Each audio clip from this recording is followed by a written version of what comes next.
The Happy Prince by Oscar Wilde. High above the city, on a tall column, stood the statue of the Happy Prince. He was gilded all over with thin leaves of fine gold. For eyes he had 2 bright sapphires, and a large red ruby glowed on his sword hilt. He was very much admired indeed. "He is as beautiful as a weathercock," remarked one of the town councillors, who wished to gain a reputation for having artistic tastes. "Only not quite so useful," he added, fearing lest people should think him unpractical, which he really was not. "Why can't you be like the Happy Prince?" asked a sensible mother of her little boy who was crying for the moon. "The Happy Prince never dreams of crying for anything." "I am glad there is someone in the world who is quite happy," muttered a disappointed man as he gazed at the wonderful statue. "He looks just like an angel," said the charity children as they came out of the cathedral in their bright scarlet cloaks and their clean white pinafores. "How do you know?" said the mathematical master. "You have never seen one." "Ah, but we have, in our dreams," answered the children, and the mathematical master frowned and looked very severe, for he did not approve of children dreaming. One night there flew over the city a little swallow. His friends had gone away to Egypt 6 weeks before, but he had stayed behind, for he was in love with the most beautiful reed. He had met her early in the spring as he was flying down the river after a big yellow moth, and had been so attracted by her slender waist that he had stopped to talk to her. "Shall I love you?" said the swallow, who liked to come to the point at once, and the reed made him a low bow. So he flew round and round her, touching the water with his wings and making silver ripples. This was his courtship, and it lasted all through the summer. "It is a ridiculous attachment," twittered the other swallows. "She has no money and far too many relations." And indeed the river was quite full of reeds. Then, when the autumn came, they all flew away. After they had gone, he felt lonely and began to tire of his lady-love. "She has no conversation," he said, "and I am afraid that she is a coquette, for she is always flirting with the wind." And certainly, whenever the wind blew, the reed made the most graceful curtsies. "I admit that she is domestic," he continued, "but I love travelling, and my wife, consequently, should love travelling also. Will you come away with me?" he said finally to her, but the reed shook her head. She was so attached to her home. "You have been trifling with me," he cried. "I am off to the pyramids. Goodbye." And he flew away. All day long he flew, and at night time he arrived at the city. "Where shall I put up?" he said. "I hope the town has made preparations." Then he saw the statue on the tall column. "I will put up there," he cried. "It is a fine position, with plenty of fresh air." So he alighted just between the feet of the Happy Prince. "I have a golden bedroom," he said softly to himself as he looked round, and he prepared to go to sleep. But just as he was putting his head under his wing, a large drop of water fell on him. "What a curious thing!" he cried. "There is not a single cloud in the sky. The stars are quite clear and bright, and yet it is raining.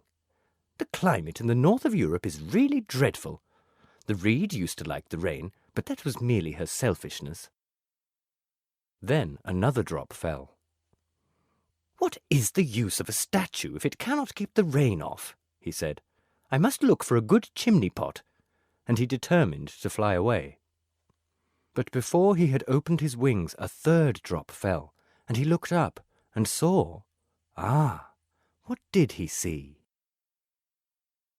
The eyes of the Happy Prince were filled with tears, and tears were running down his golden cheeks. His face was so beautiful in the moonlight that the little swallow was filled with pity. "Who are you?" he said. "I am the Happy Prince." "Why are you weeping, then?" asked the swallow. "You have quite drenched me." "When I was alive and had a human heart," answered the statue, "I did not know what tears were, for I lived in the palace of Sans Souci, where sorrow is not allowed to enter. In the daytime I played with my companions in the garden, and in the evening I led the dance in the great hall. Round the garden ran a very lofty wall, but I never cared to ask what lay beyond it. Everything about me was so beautiful. My courtiers called me the Happy Prince, and happy indeed I was, if pleasure be happiness. So I lived, and so I died. And now that I am dead, they have set me up here so high that I can see all the ugliness and all the misery of my city. And though my heart is made of lead, yet I cannot choose but weep."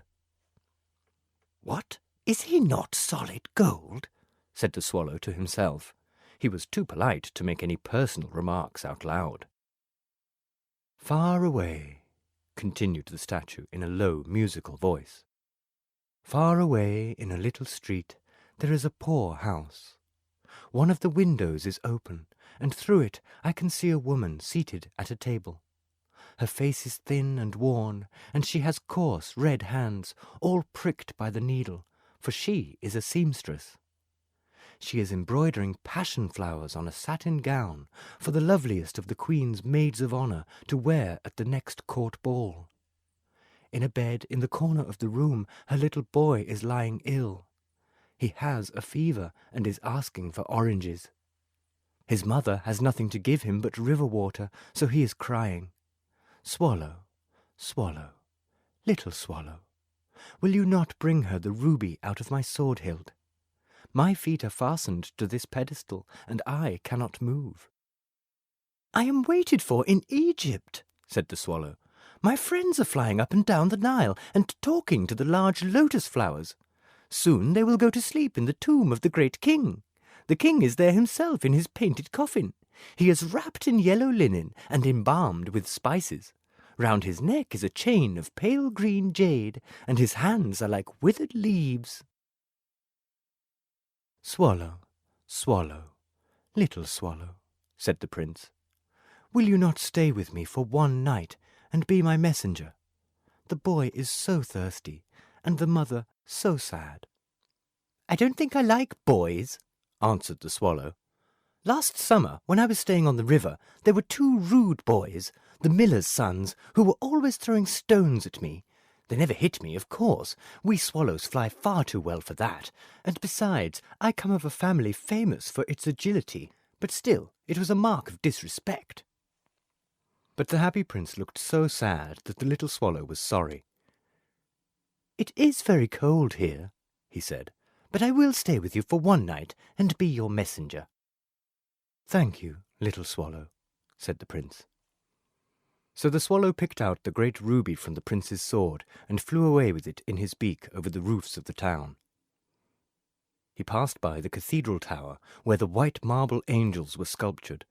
He passed by the palace and heard the sound of dancing. A beautiful girl came out on the balcony with her lover. "How wonderful the stars are," he said to her, "and how wonderful is the power of love." "I hope my dress will be ready in time for the state ball," she answered. "I have ordered passion flowers to be embroidered on it, but the seamstresses are so lazy." He passed over the river and saw the lanterns hanging to the masts of the ships. He passed over the ghetto and saw the old Jews bargaining with each other and weighing out money in copper scales. At last he came to the poorhouse and looked in. The boy was tossing feverishly on his bed, and the mother had fallen asleep, she was so tired. In he hopped and laid the great ruby on the table beside the woman's thimble. Then he flew gently round the bed, fanning the boy's forehead with his wings. "How cool I feel," said the boy. "I must be getting better." And he sank into a delicious slumber.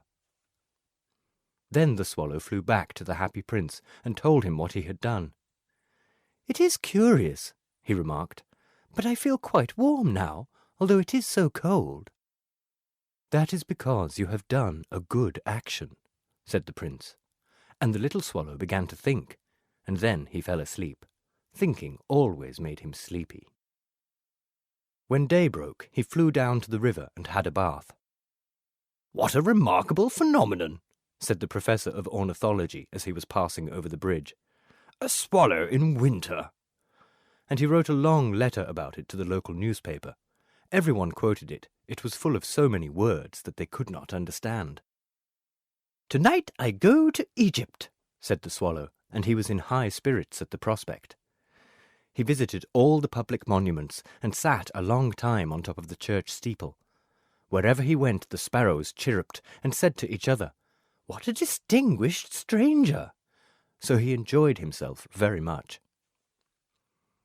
When the moon rose, he flew back to the happy prince. "Have you any commissions for Egypt?" he cried. "I am just starting."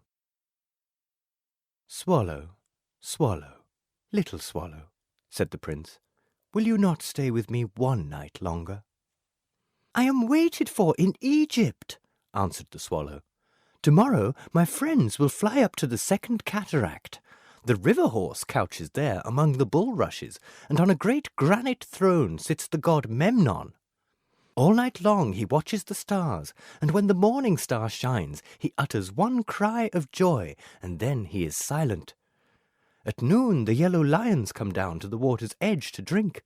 They have eyes like green beryls, and their roar is louder than the roar of the cataract."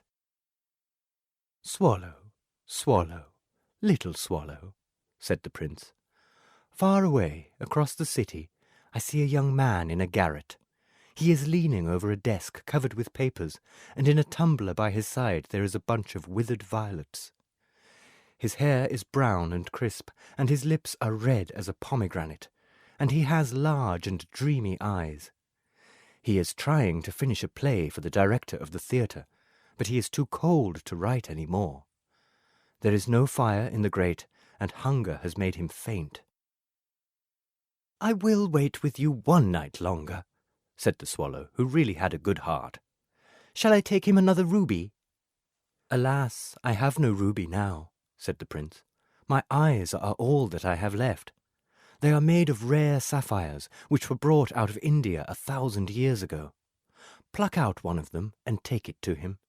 He will sell it to the jeweller and buy food and firewood and finish his play."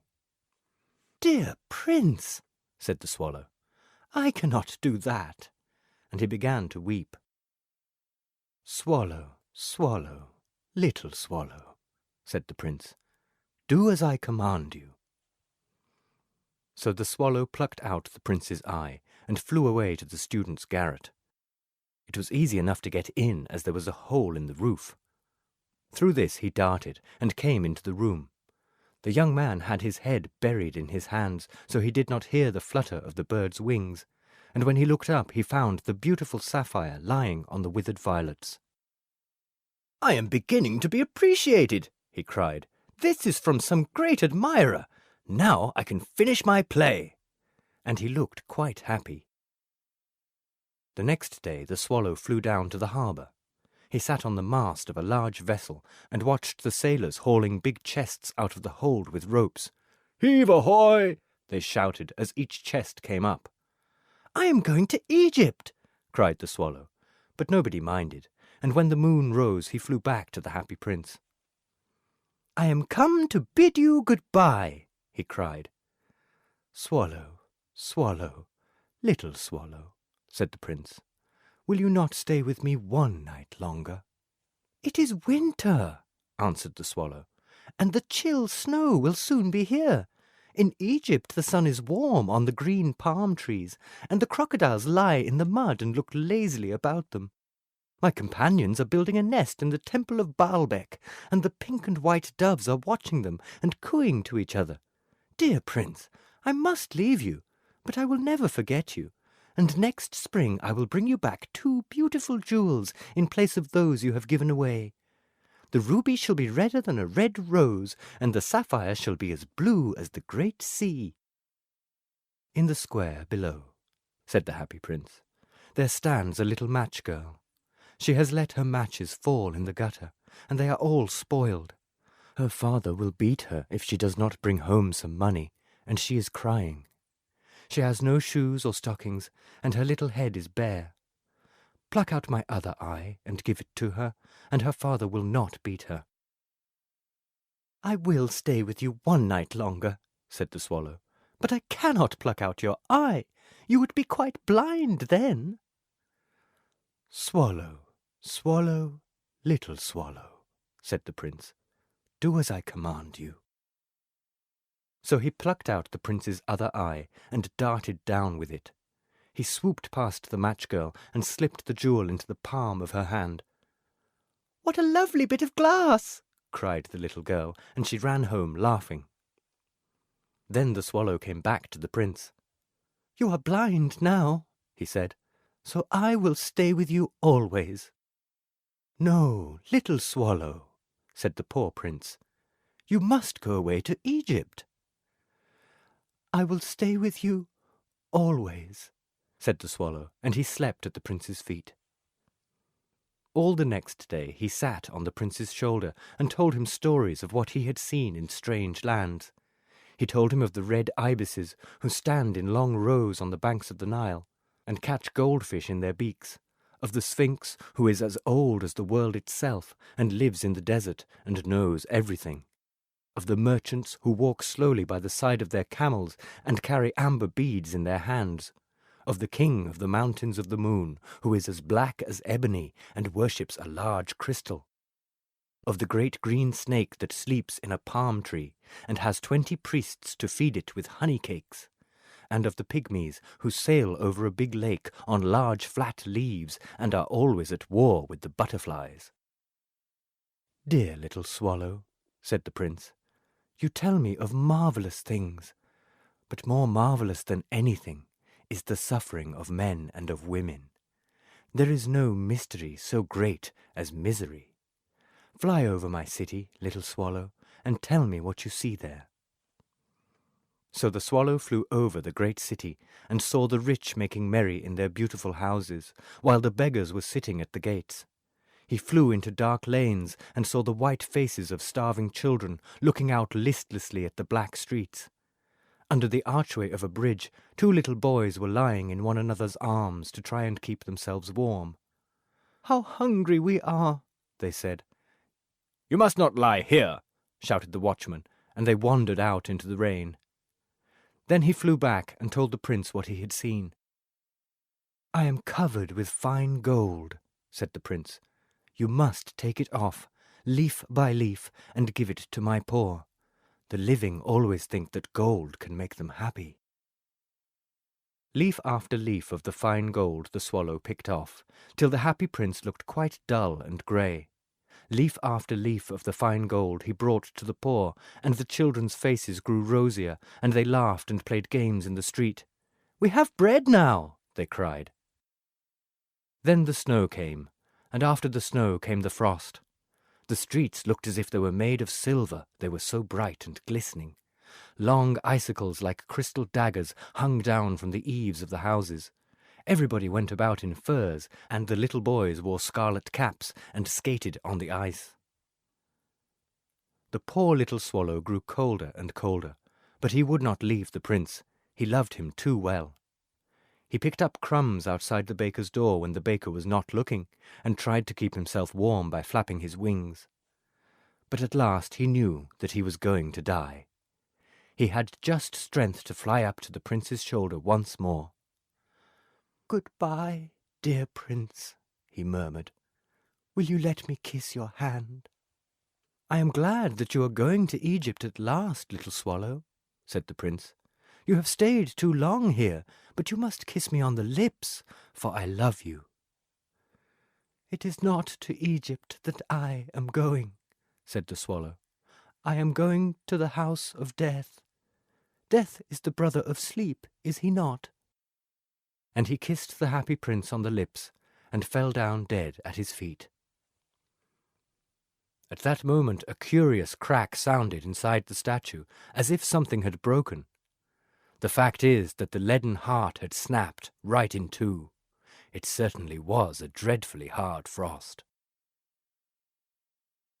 Early the next morning the mayor was walking in the square below in company with the town councillors. As they passed the column he looked up at the statue. "Dear me, "How shabby the Happy Prince looks," he said. "How shabby indeed," cried the town councillors, who always agreed with the mayor, and they went up to look at it. "The ruby has fallen out of his sword, his eyes are gone, and he is golden no longer," said the mayor. "In fact, he is little better than a beggar." "Little better than a beggar," said the town councillors. "And here is actually a dead bird at his feet," continued the mayor. "We must really issue a proclamation that birds are not to be allowed to die here." And the town clerk made a note of the suggestion. So they pulled down the statue of the Happy Prince.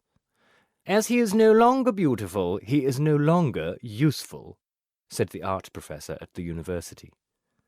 Then they melted the statue in a furnace, and the mayor held a meeting at the corporation to decide what was to be done with the metal.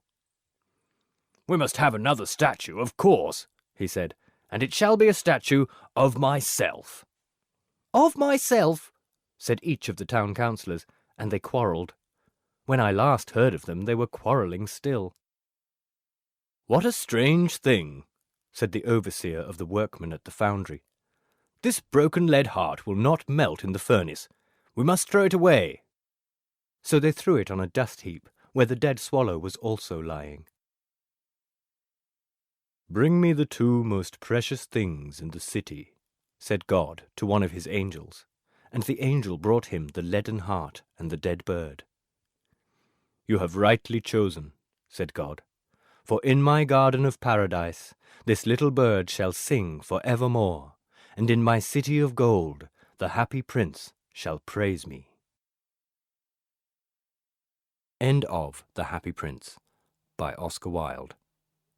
Read by David Sweeney Bear.